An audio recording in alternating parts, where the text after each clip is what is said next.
Hello all, how are we? I hope we're live today. Yes, we are. Warriors of Attraction's back, and we're talking about how society is demonizing mental health. Now, obviously, this is going to be an exceptional story. Obviously, so it's all about keeping the flow, keeping what's going. So obviously, please do share this in awareness. I know there's some destinations that have not let me go live, probably because I'm still in Facebook jail. So we have got Scott. We've got Scott coming on, but obviously I'm bringing on Andrea first. So Andrea, get in here. Hey y'all. How are you? I'm good. How are you? Happy Friday. Happy Friday to you. We're finally on the same time zone. Well, you know, our regular time zone. Oh, I know, absolutely. Yeah, I'm just sorting. Where is it? Video clips. There you go. So yeah, it is. It's been. How's your week been? It's been good. It's been very good. I'm just plugging away, getting some things done. Our Dream Achievers is getting ready to be a part of Give to Lincoln Day. I see your posts. I do. Yes. Shame I can't comment on them though. That's a shame. Well, you will be able to at some point. Yeah, I can go back anytime. I can go back. You can't even comment?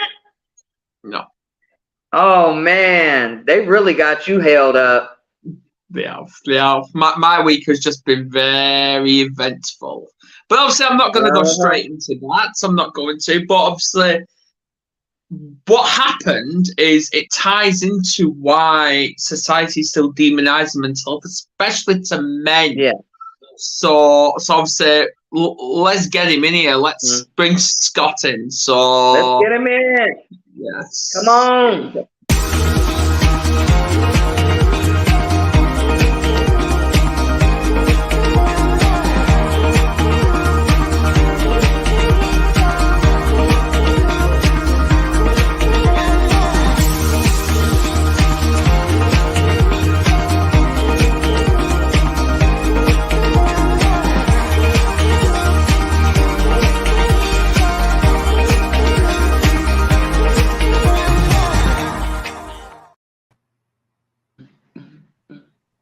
Hey, nice to welcome, be here. Scott. Welcome, nice Scott. Be here.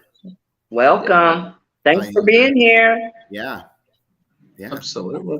Yeah, when I was registering the post, like creating the post to promote this, I'm thinking, G. Scott Graham. Now, which one's his first name? That's what I was thinking. The G stands for Goofy. So really, now just all right. Right. There's a lot of great people have like there's F. Scott Fitzgerald. There's a lot of folks that have that tend to have the middle name Scott that then abbreviate their first name. So I'm in that group. That makes sense now. Yeah. So yeah, and obviously I didn't do it before, but me, Andrea, she's obviously Tom Sawyer as well. So obviously you'll see Tom Sawyer at some point. Yes. When he gets to talking about, especially when there's a lot of us females on here, and he gets to talking about he's the only male, and then I told him I'll just jump in and be Tom Sawyer. I've been Tom Sawyer since I was a little girl.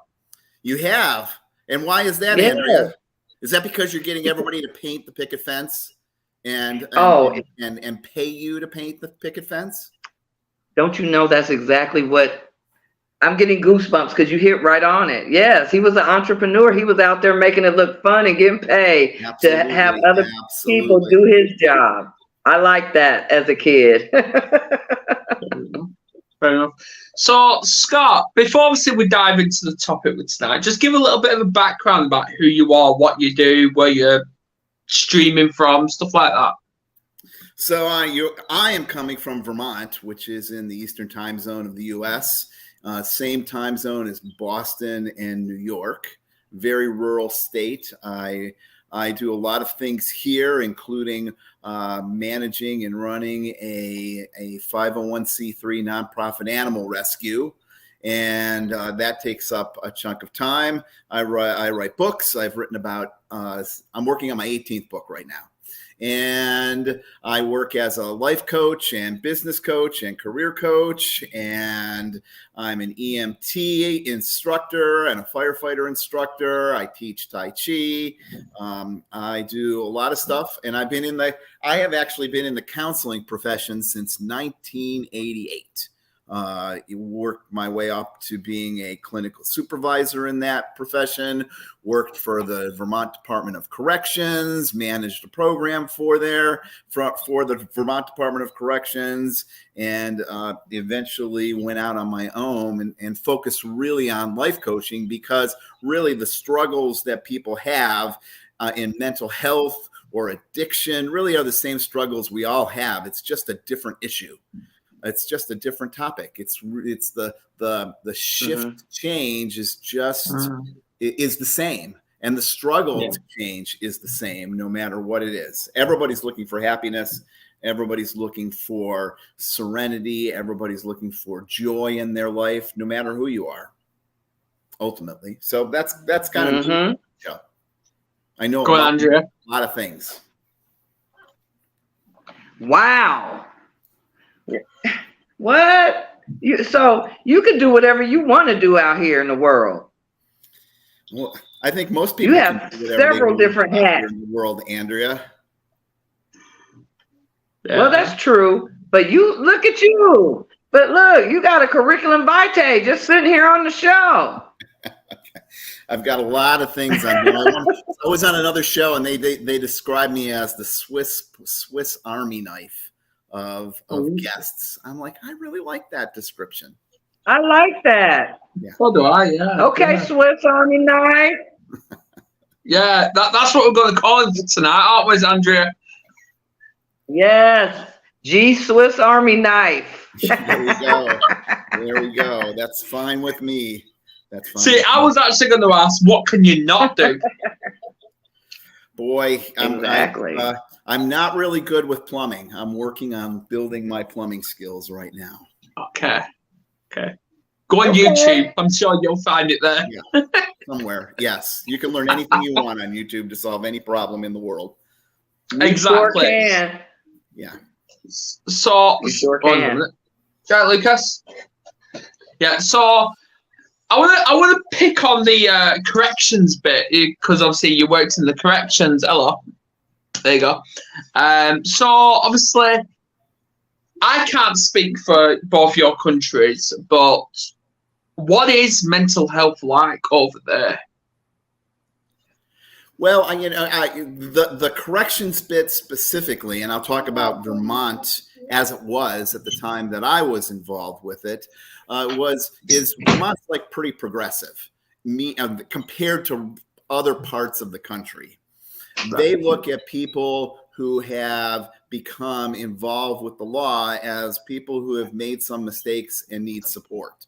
And the best thing we can do, at least at that time, is to work to get those folks back into the community, work for restitution and reparations for what's going on. If they're having issues with addiction or mental health or something that's driving their negative behavior, let's treat that and let's get them back to being a productive person, as opposed to locking them up and waiting for them to rot away. And then they come out with no skills or anything and nothing's changed. In fact, they're probably even worse because they have no skills or anything. It's like being in a time bubble. You go in and then you come out and everybody's in a different, especially in this information age, right? We're just jumping, boom, boom, boom. If you're incarcerated for just a little bit of time, you lose that. And the other piece that happens is that if you're incarcerated, and nobody really talks about this, you really lose everything, right? You're not going to be able to make your mortgage payments, your car payments. You're not going to, even if you're incarcerated for 6 months, you're probably going to lose everything because mortgage places aren't going to let you not pay your mortgage for 6 Yeah. You know, you I, come out with nothing. Yeah, I understand that, because obviously when you're locked up for a long period of time, which obviously I've not spent over 24 hours in a prison, but you're not allowed to show your vulnerability, are you? You're not allowed, because you will get targeted. You certainly can. Yeah, if you're just there to be housed, you know, and that's where Vermont takes a different approach, or used to take. I assume they still do. It's been a while since I've been involved with the Department of Corrections, but back then it was, we need to make changes and get people back to where they need to be. Absolutely. Instead of locking them up, because locking them up doesn't solve anything. Yeah. What is it like over in Nebraska, Andrea? Well, in Nebraska, I feel, well, the officers are now training. They've been training and receiving training from Region 5 to handle people with mental health challenges differently out in the field. Right.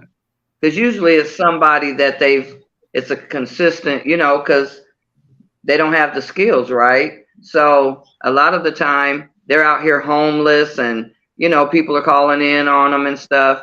And the thing is, they're learning how to better address them, look at them more, and meeting them more where they're at, as opposed to looking at whatever crime. You know, they try to deal with them more effectively, you know, but still, you know, mental health, it doesn't mean it doesn't get demonized, because, you know, officers are people. And so you have some that are going to, you know, do it with compassion and empathy, and you're going to have some that could care less. So, you know, it's a bit of both. Yeah, and obviously that's like that over here, where the authorities, they just do not understand. They don't understand, and this is exactly what it is, because I don't know if it's ego or it's the putting money over actually wanting to support. Because I'll say these people, and you're right, Andrea, they are human just like us, but there has to be a common line. There have to be, as they say, impartial, and they need to offer that support to these individuals who are locked up. But it always goes back to the fact that they are underfunded.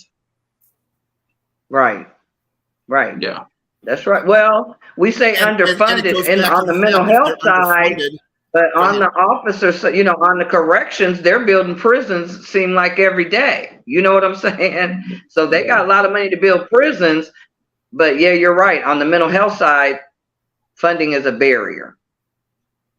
But that barrier is driven by perspectives and priorities.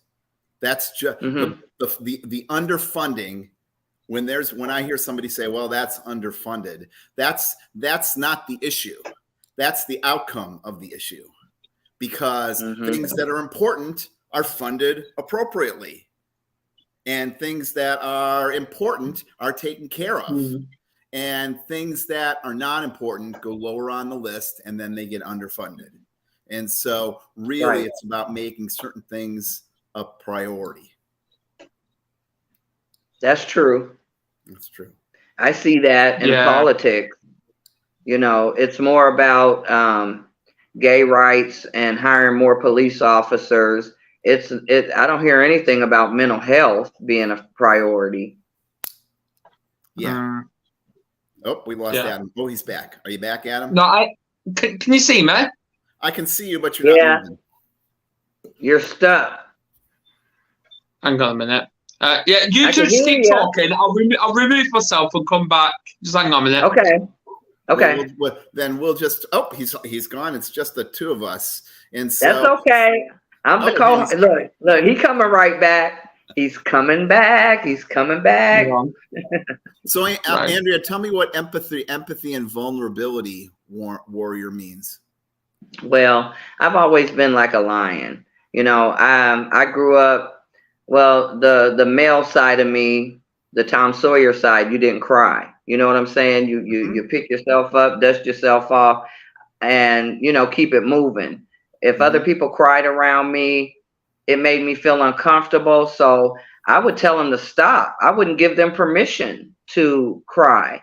So now I'm more empathetic. I can bring empathy with my lived experience. I'm not afraid. I'm vulnerable, now to be able to share of myself, because it does build empathy. And one of the positions I held as parent connector, that's what we did. We trained how to effectively share to build empathy. So you don't sit there and say, well, it's not about you, when this is your position, this is your job, but you're not trying to be like, well, I'm the counselor, I'm above the person. No, it's more of lived experience. I've been through some of the same things you have, and being able to say it, being vulnerable enough to share it, because I know that it does get people to the other side. It builds empathy, and they move. Like, basically what I'm saying is, when I'm building the empathy, what I do is say, this is how I handled that situation. Bringing solution to the table through empathy and being vulnerable. Right. And I'm able to cry. Had empathy. If people truly had empathy, there wouldn't be any funding issues. That's right. That's right. When there's funding issues, it's really because people don't have empathy, because they're like, no, they don't. They don't give a crap. They don't care. And their attitude is, well, that problem just needs to be swept away or not dealt with, or let's legislate against it, or let's take those rights away, and on it goes. On it goes. On it goes. On it goes. So that's true. It's about priorities and who has the money and the power. Right. And if they care or have empathy, they would kind of, things seem to be backwards in the system. You know what I mean? Right. It doesn't roll the way you need it to. It's against you. Right. If you make $1 too much and you're getting food stamps, and you make $1 too much, they're going to cut you off. Yeah. They don't care. Right. Yeah. Hey, you're back, Adam. Hey, welcome back. I know it's normally Andrea that has technical issues. It's usually me. Yeah. Oh. Yeah. But I've been coming on my computer, so that was making me freeze, and I was having all kind of issues. But when I attend and come in on my phone, no problem. So this is how I'll be. That's why your screen is this way, because you're on your phone. Yes. Yeah. Got it. Yeah, I'm using my phone as well, so yeah. But I have mine standing straight up. Yeah, I've got mine. But yeah, it's. I got a glimpse of what you was talking about. Obviously, it's not just down to money and being underfunded and that, but it's that lack of training and understanding, isn't it?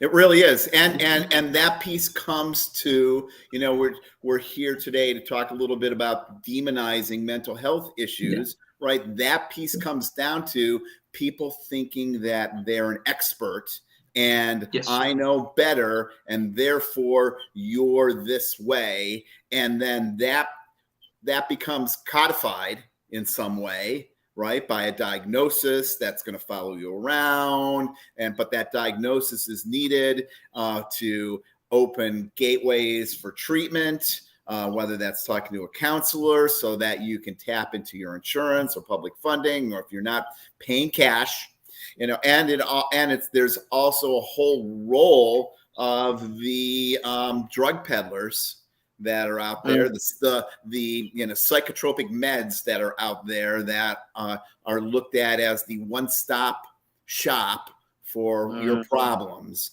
If you're depressed, take this pill. If you're anxious, take that pill. If you're feeling this way, take that pill. Have trouble sleeping, take this pill. And on and on and on it goes till everybody's fucking pill happy. Yeah, exactly. Right. And there's a pressure with that. I mean, it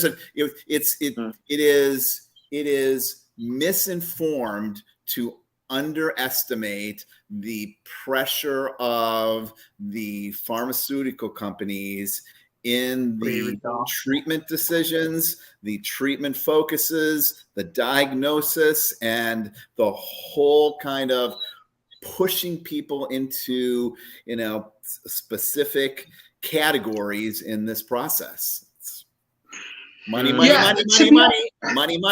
that is not grounded in empathy, right? It's you're speaking my language, Scott. You really are.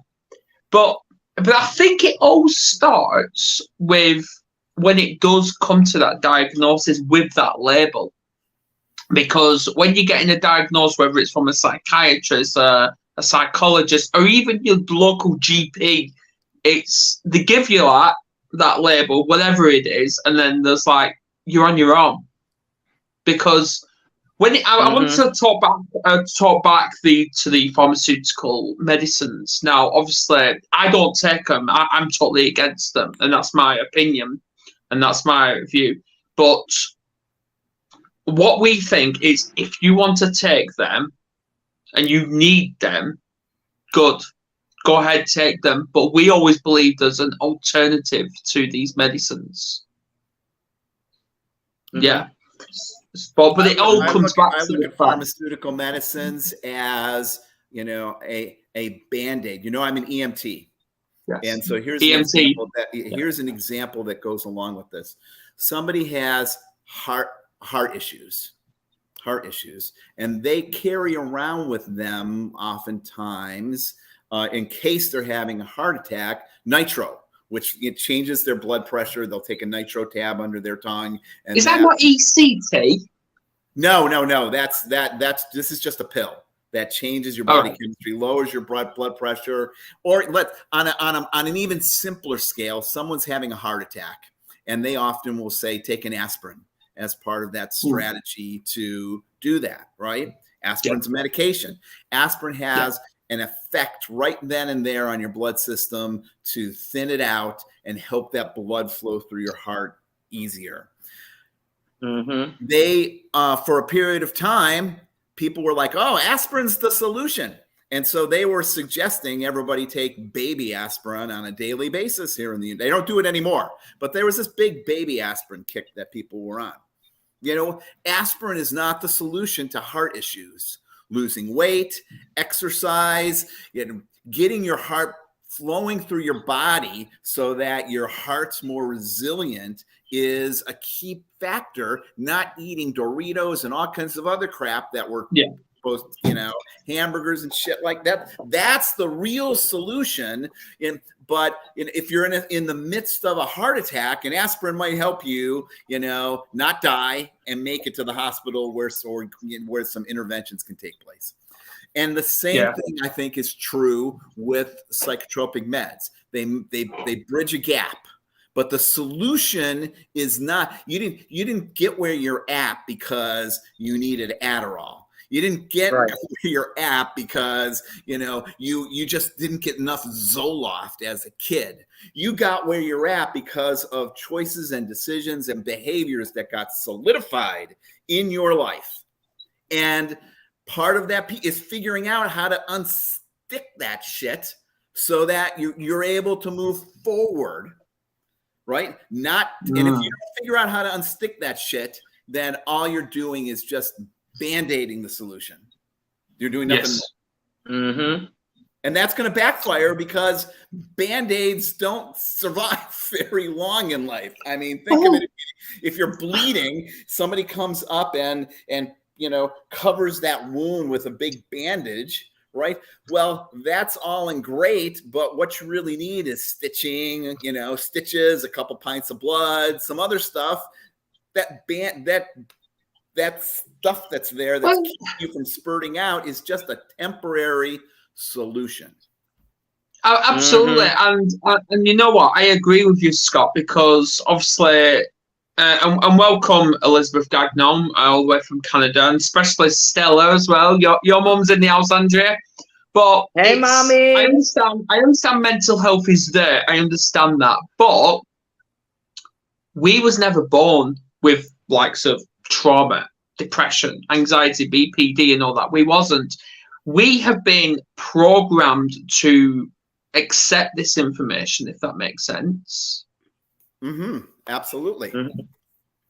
Yeah. Absolutely. But it's what do we do in moving forward with all this? Right.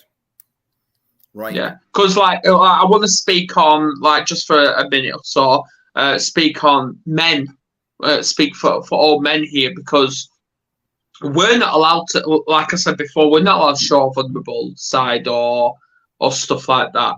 But because we have to be these masculine, dominant individuals that can do no wrong, we're not allowed to show our vulnerable or feminine side. So it's what can we do to encourage men to say, be vulnerable. If you want to cry, you fucking cry. Right. And part of that is recognizing how we've been programmed to be that way. Yeah. Right? Yeah. You know, one of the things that I often encourage, and this is really an eye opener, and really, I'll tell you something. This is because of the UK and the BBC. A few years ago, they did a great 4-part series called "Century of the Self."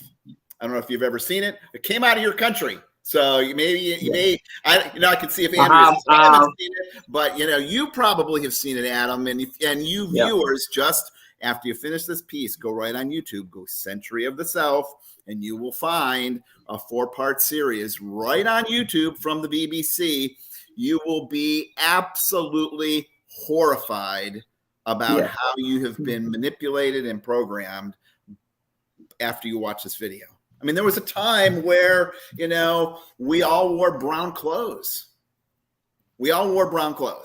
And now, look, I'm in, what is this? Pink, purple? I don't know what that is. You're in blue, you're in this. I mean, we are all focused on, how we look and the clothes we wear and all that stuff. And that happened because of money to get us to be a certain place. All this individual stuff, all this focus. Yes, Scott. Elizabeth just put, what's it called? I don't know if you'd be able. Century of the South. Yes. Yeah, you can Google that. Find it.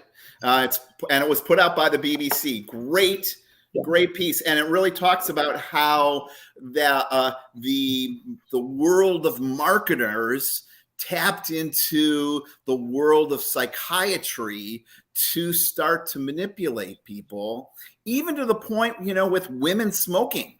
Like, women never smoked, and this is really a shitty thing to do. But you watch that film and you will see they tapped into the women's right to vote movement and tied the independence of women wanting to vote to smoking cigarettes. Like, that's a really shitty thing. But that's what they did.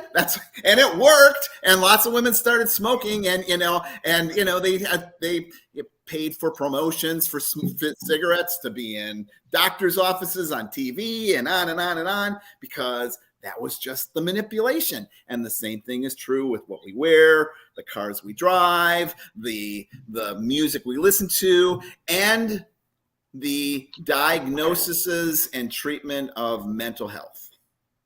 It's kind of crappy the way that's kind of bubbled. Go on, Andrea.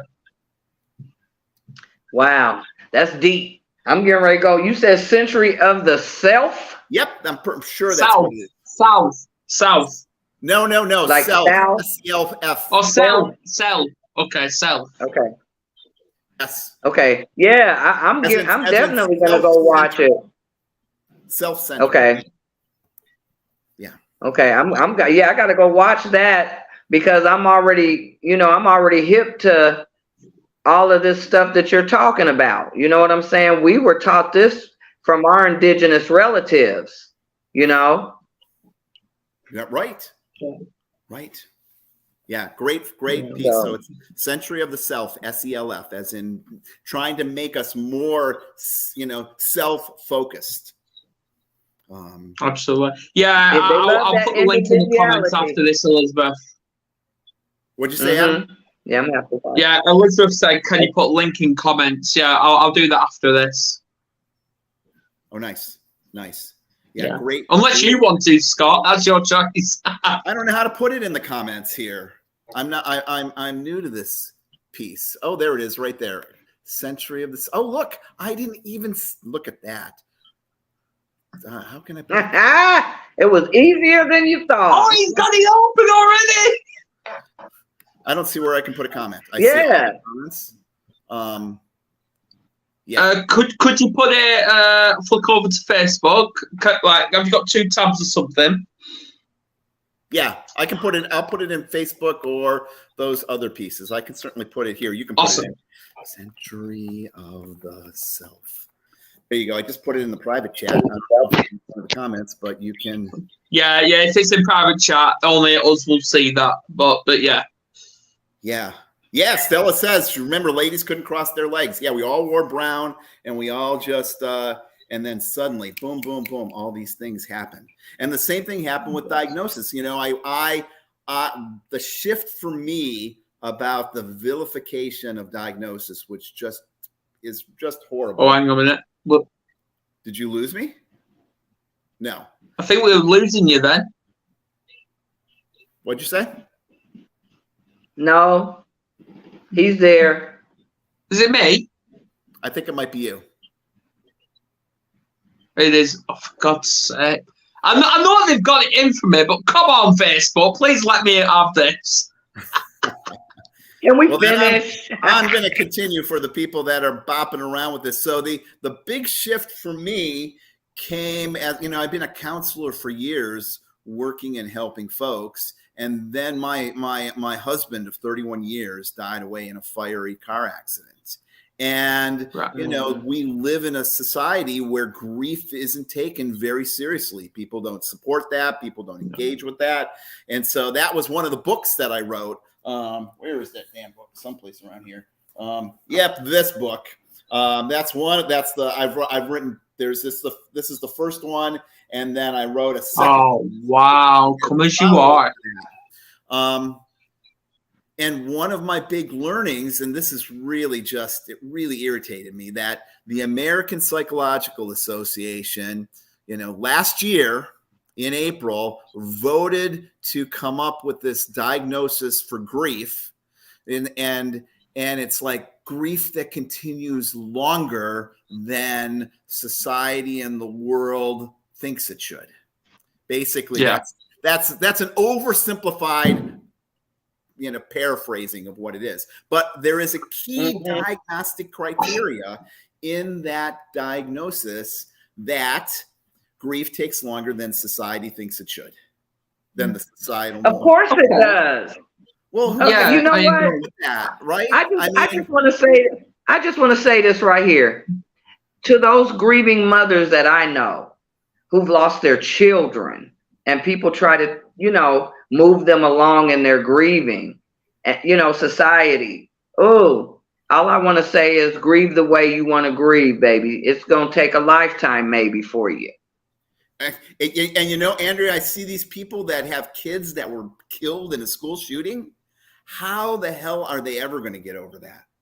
Right? If somebody got over that in 6 months, I'd wonder what's going on with that person. Thank you. If I lost a child in a school shooting, and that is a great piece, Elizabeth. There is no time limit. And for somebody to say there's no time, there is a time limit, and that if you're not on time with that, then you've got an issue and maybe you should be medicated is just bullshit.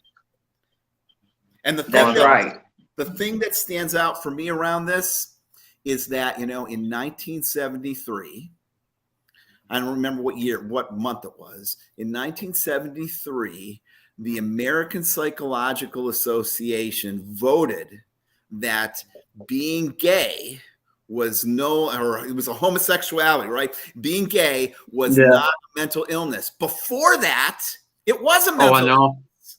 right? And Yeah. then in one day, it changed from not a mental illness to not being a mental illness. No, being a mental illness. Everybody was cured.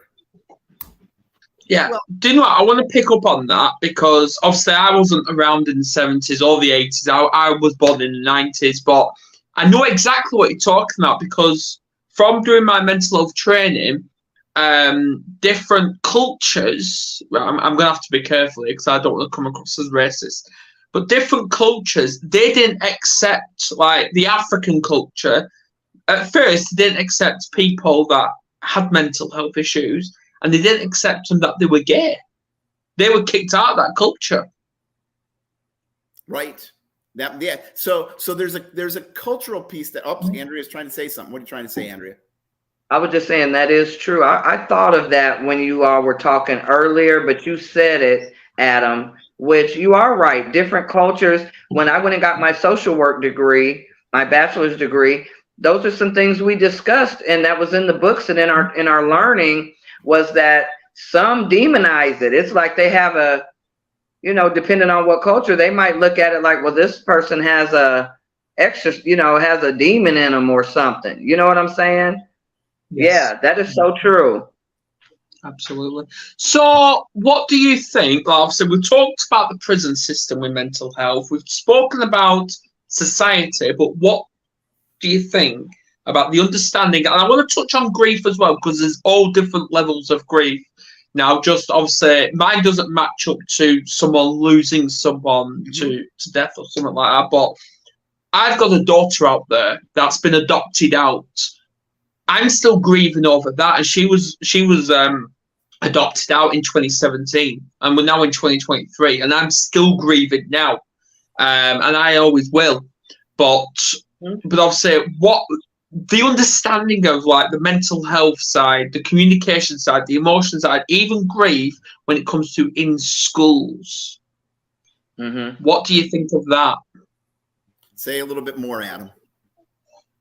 Basically, what I'm meaning is, obviously, I know teachers are just as victims as the kids. I get that, but teachers are expecting kids of today or kids of tomorrow, or whatever you want to put it, to act like everything's okay, but they're not allowed to show any emotions or anything like that. Oh yeah, I mean. So what do you think of that? I mean, we're struggling in this country, in some states in this country, to even accurately talk about Black history and how that came about, and how white people are still prejudiced today, right? Yes. We can't even get beyond that. We have to get beyond that to get to issues of mental health, and it's driven back. It's driven by the culture, the piece that you talked about this. I would not be surprised, and you can say that I'm a cynic but I would not be surprised, given just the trampling of women's rights that's going on about this country, like with abortion. That's over here as well. That's over here. Yeah, a year from now or 2 years from now, if this continues, that if somebody decides that, if a woman decides they want to go have an abortion and travel to a different state, not only are they criminal, but they have a mental health issue. They're diagnosed with some number that stands into, fucked up mother who doesn't want to have a kid, diagnosis bullshit, right? And they need treatment, because everybody should, of course, want to follow the party line of everything that's supposed to be going on. And if you don't think that's true, like, look at what they're doing to drag shows around the country, right? I mean, they're vilifying people who are just, put on a dress and lip sync. I mean, some should be criminal because it's not right. Really, but what I'm about to say, I'm gonna. Yeah, well, what I'm going to say, I'm going to try and get these words out right. Over here, we've got migrants coming in from different countries. And obviously, we've got some in different cities over in the UK that basically they're adults, but they're saying the children. and they are preying, and some have actually successfully damaged a young child. And when parents are standing up and challenging these people on that, they're either being called a racist or they're being arrested. So these perpetrators that are attacking these young children or even attacking women, because it's bad over here as well, these people are coming after the women and nothing's been done. Yeah, the culture and the people in power often drive this stuff. Yeah, that's true. Yeah. So this is why I say as a man, I'm standing with all women. All women. Well, whatever color you are. When you talk about the role reversal, yes, as a Black woman, I see it as, well, Ben Wattenberg wrote a book called The Birth Dearth. Okay. And this is an attack on white women's rights more than anything, because they want them to have more babies over here. They do not want them, they don't want to be in the minority, because that's what the prediction is. And so I think he has a pretty valid perspective. I could relate to it, because Absolutely. Black women never had them anyway. You know what I'm saying? If we talk about Henrietta Lacks, when she passed away in the 50s, they took her cells, and her cells are living today. They're still living after all these years, and her family's dying poor with no health care. Yeah. So moving forward, what can we do to support people who are struggling and to slowly end this demonizing of mental health towards all?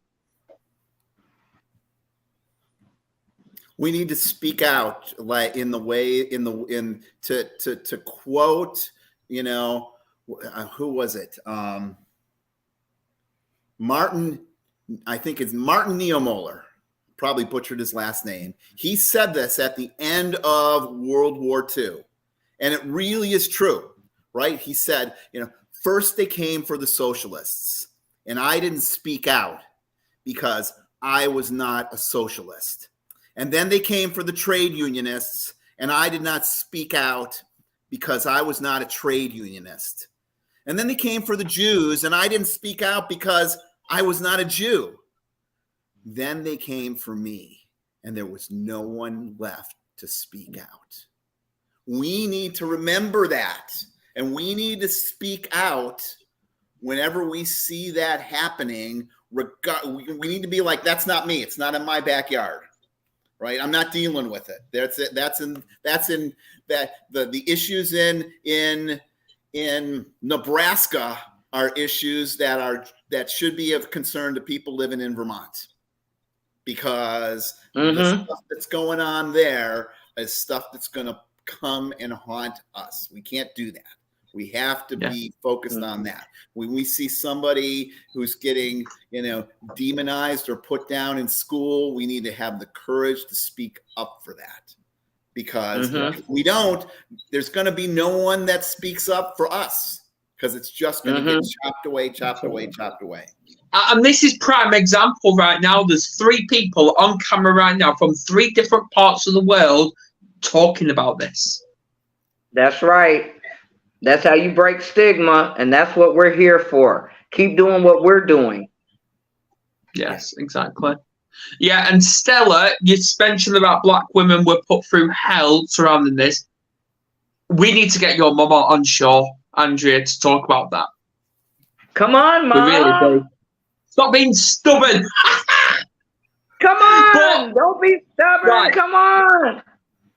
Any last words, Scott, surrounding anything, and what piece of information, and plus, where can people find you?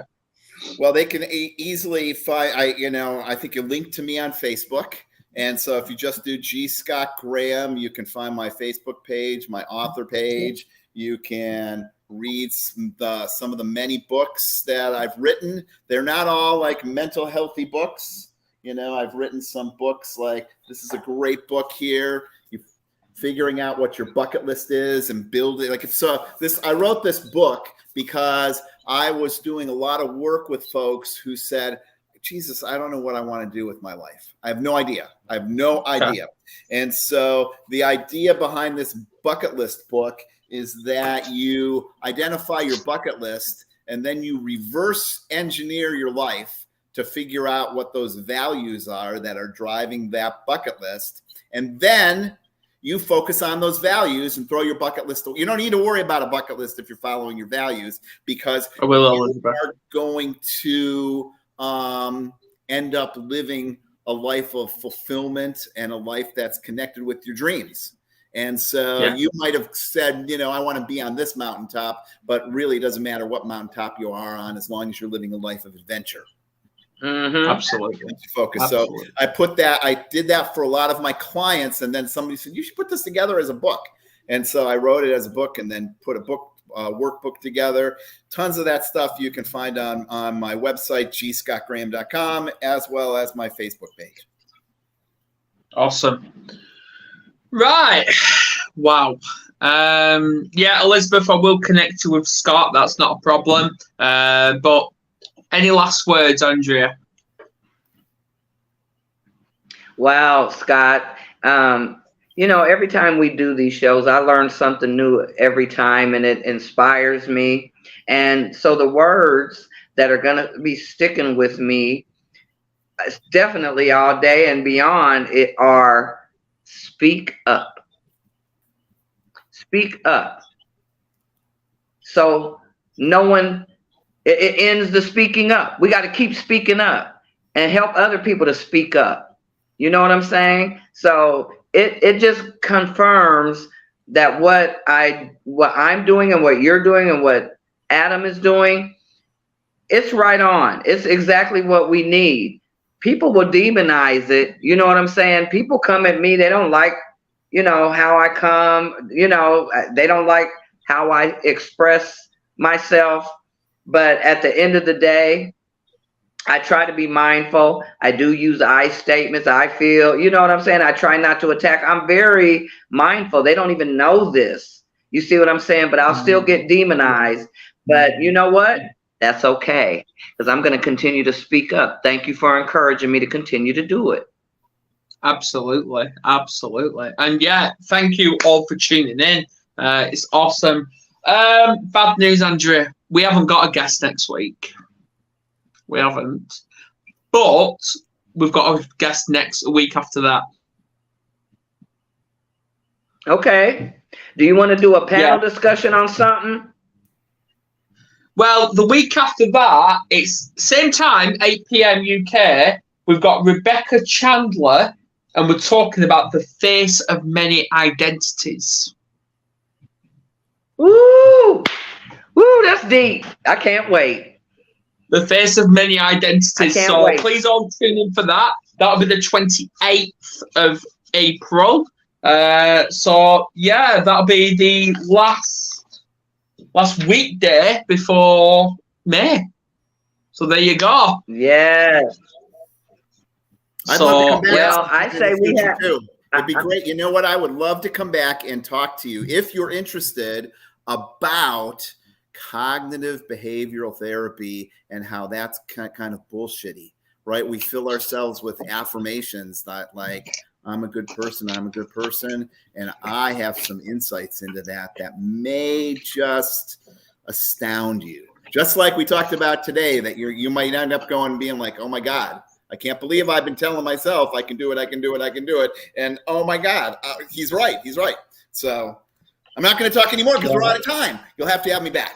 Absolutely. Yeah, well, obviously, I do have it somewhere, but I have got a panel discussion lined up. I'm after more guests to come on to talk about men's mental health, because I think that topic needs to be spoken about. I can't even get my words out on that. Up.